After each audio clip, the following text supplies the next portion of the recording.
guys! Welcome back to my channel. It's me, Ram of Ram De Leon Vlogs. And hello, welcome back sa mga subscribers natin dyan. I know medyo matagal tayo nakapagpahinga, no? Hindi tayo nakapag-upload agad ng mga ganaps. Pero ang dami nangyari for the past months and days. So for today's video, no, samahan nyo kami ni Carlo na pumunta ng La Union. Yes, makapag-vacation tayo kasi long weekend. Nakalive ako today and yesterday kasi is holiday. So susulitin natin yung pagstay natin dun sa La Union. So 3 days, 2 nights tayo dun. And yun, if ever na hindi pa kayo subscriber, no, dito sa channel natin, don't forget to like, share, subscribe, and hit the notification bell para maging updated ka pa rin sa mga gagawin pa natin kasama si Carlo, si Muzan, and yung mga cats. So, time check, it's 7 p.m.-ish. So, mamaya-maya alis na rin kami. So, let's go! So, kids, kayo muna bantay dito, ah. Ayan. Bye-bye! Tulog pa sila. Pabalik kami ng Sunday. Kaya, kayo muna bahala dito sa place natin, ah. Bye!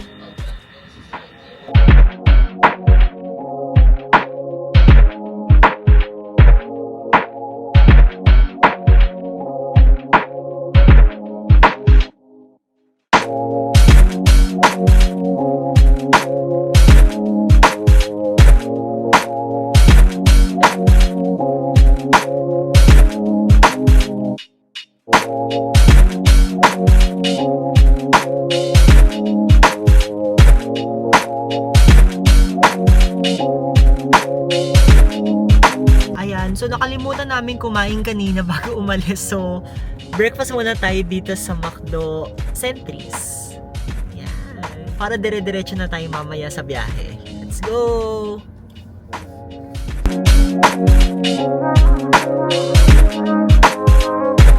And guys, so nasa Eton Centris tayo.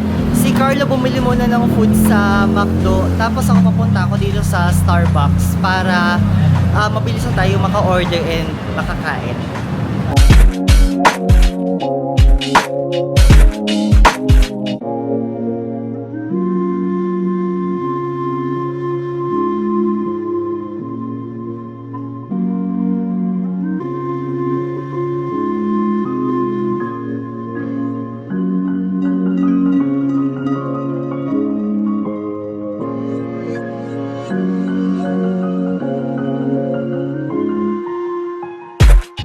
So yan, nakaalis na tayo sa McDo and nakakain na rin tayo. Kasama natin ngayon si Carlo dito sa loob. Okay, so we're hitting the road na. Time check, it's 8:58 a.m. And based dito sa Waze, makakapunta tayo ng... Ay, ang dilim. Nasa overpass tayo dito sa North EDSA. Ayan, so based dito sa Waze, ang arrival time natin is 1:09 p.m. So, yung travel natin from Quezon City ngayon, dito sa may bandang North EDSA, papunta dun sa Flotsam and Jetsam, 4 hours and 11 minutes. So, malapit lang kasi yung nabook natin na Airbnb dun sa Flotsam and Jetsam. Kaya, yun na lang yung ginawa nating pin papuntang La Union. So, ayun, ingat kami sa biyahe and balitaan namin kayo kung nasa na kami.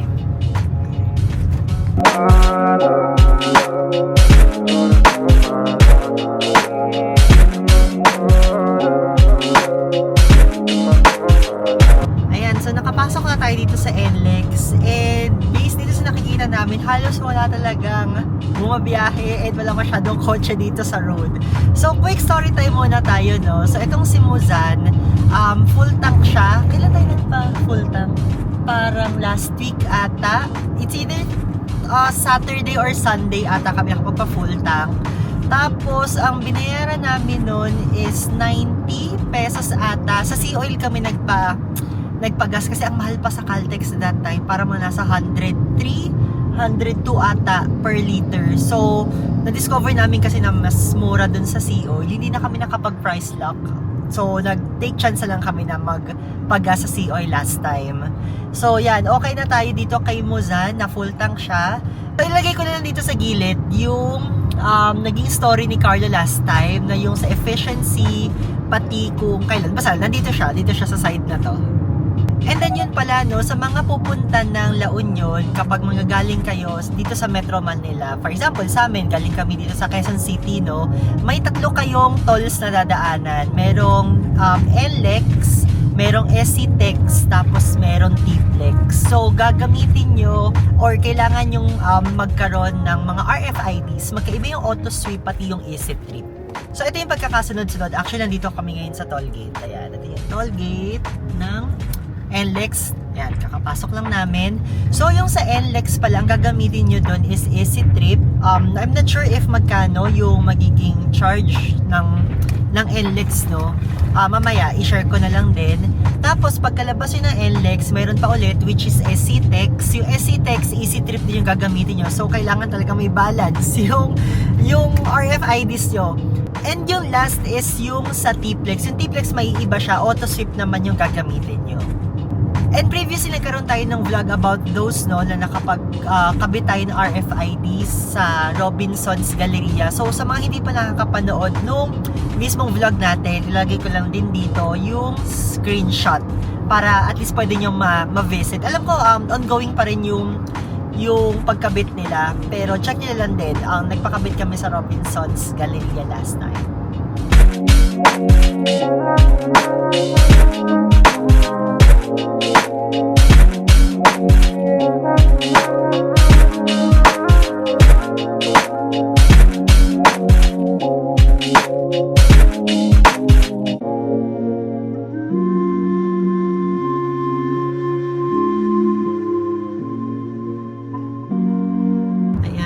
Finally, papasok na tayo ng SCTEX and meron tayong nakita dito sa harapan natin na Kia Sonet din. Ayan, mukhang papunta rin to ng La Union or baka papunta ng Baguio. Ayan siya. Hello!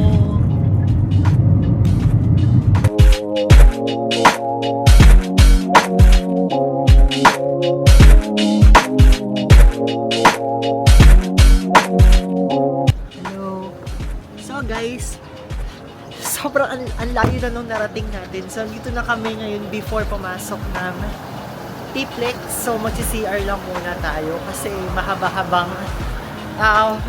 travel pa ulit yung tatahakin natin. So, CR lang kami dito muna. Okay, so nakapag-CR na tayo and freshen up. So, balik na tayo ulit kay Muzan. Okay, tara na. Let's go. Apakainit. Diyos ko, mahaba-haba pa to.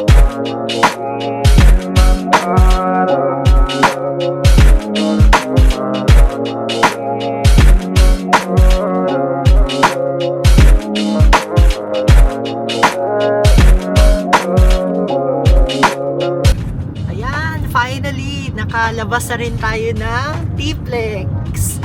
And guys, ito yung rotonda, no? So, sa mga nakakaalam, tatlo to. Yung nasa pinakakanan, which is ito. Yan, yung ito. Ito yung Marcos Highway. Ay, hindi. Quezon. Papuntang Quezon yun. Tapos, yung dito sa may gilid ng Shakey's.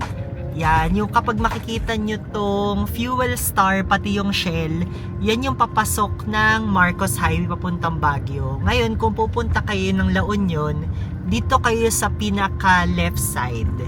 Yan, ito yung papunta na ng La Union. So, we're halfway there. Time check, it's 11:37. Ang ETA natin is 1:19 PM. So, meron pa tayo 1 hour and 42 minutes.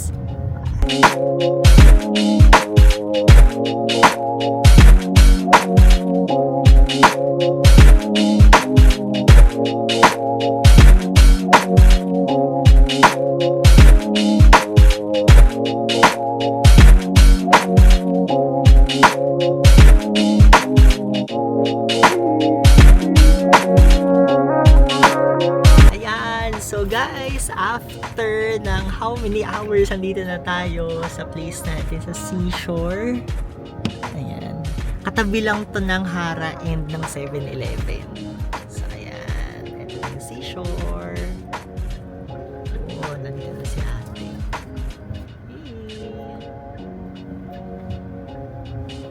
Ayan, finally. Hi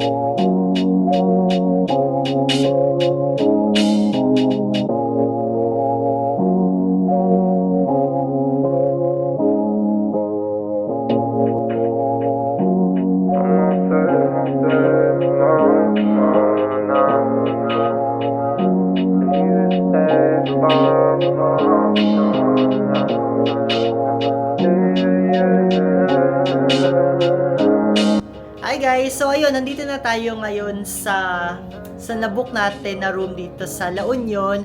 Katabi lang talaga siya. Literal lang 7-Eleven. Ang sabi nga ni ate kanina, parang isang pader lang talaga yung pagitan ng 7-Eleven pati nitong place. And katapat pala nitong nabook namin na Airbnb is yung Silong na kainan. So if you are familiar dun sa Silong, alam niyo na to kung saan yung lugar na pinagsistayan namin. So, yun, aayos lang kami dito, tapos ibababa lang namin lahat ng mga gamit. And, yun, magpe-prepare na din kami. Yung isa kasi si Carl, alam niyo na, ang tagal ng biyahe, no? So, kapahinga lang siya. So, yun lang muna yung video natin for today. So, yung mga gala natin, sa next video natin siya isasama. So guys, don't forget to like, share, subscribe ha, and don't forget to click the notification bell para maging updated ka sa mga gagawin natin dito sa La Union. Okay? So again, this is Ram of Ram De Leon Vlogs together with Carlo na nasa CR. Bye-bye!